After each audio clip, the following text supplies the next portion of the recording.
This space is for you to take a moment to pause, to make a tea, to contemplate, to connect with intelligence and the cycles of life.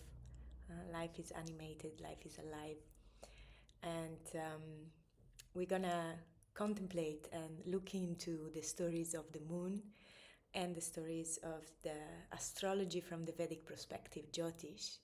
So tonight, from yesterday, the moon is in this part of the sky. It's gonna be full, and it's in this part of the sky that is called Aslesha, is the end of Cancer.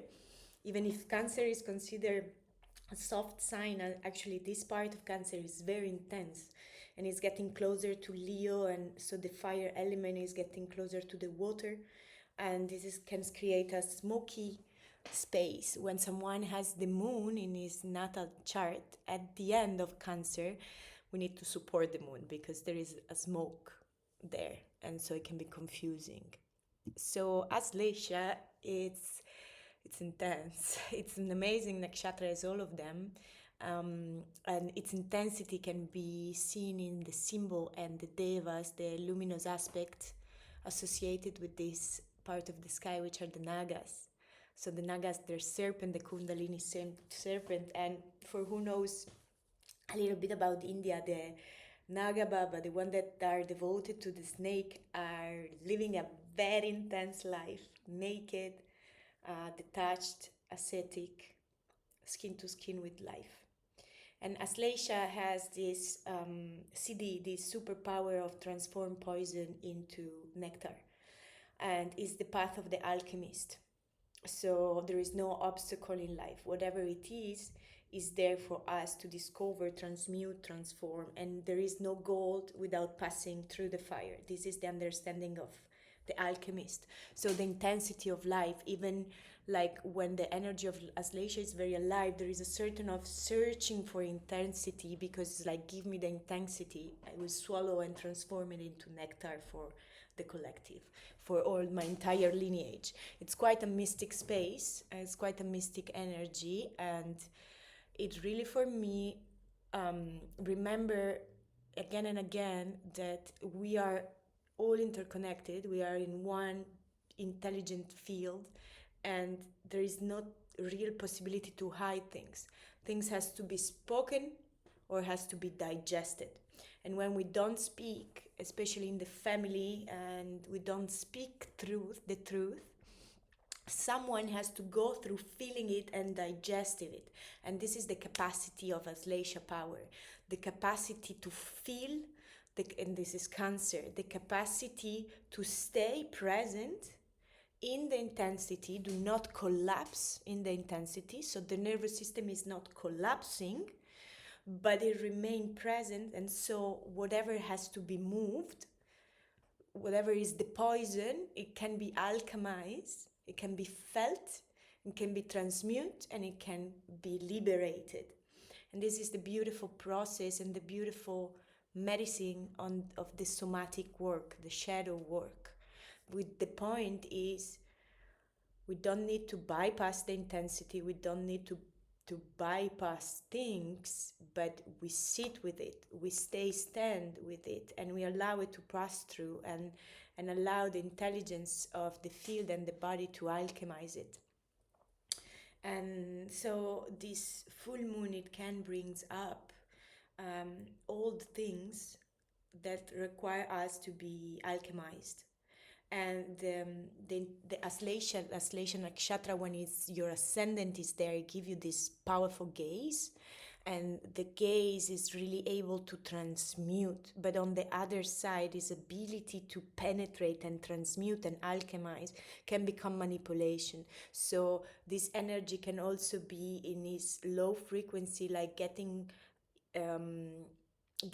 stuck into its own vritties, into its own drama, into its own karmic tendency. Yeah, like you have two ways. One is facing the intensity, let it pass through you, use it to increase even your chemical power. Or the other aspect is like, there is intensity, I just use it to feed the blaming and the attachment to the story and the blaming of others, and I collapse into this intensity. So Aslesha on the other side, it can create this like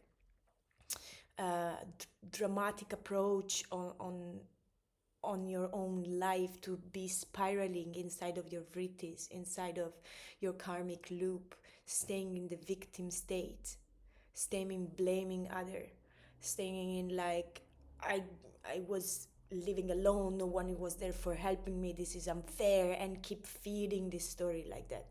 On the other side, the brilliance of this energy, when you tap into the high aspect of it, it's like, I have the power, nothing is an obstacle, everything is here for me to discover the medicine, to discover my uniqueness.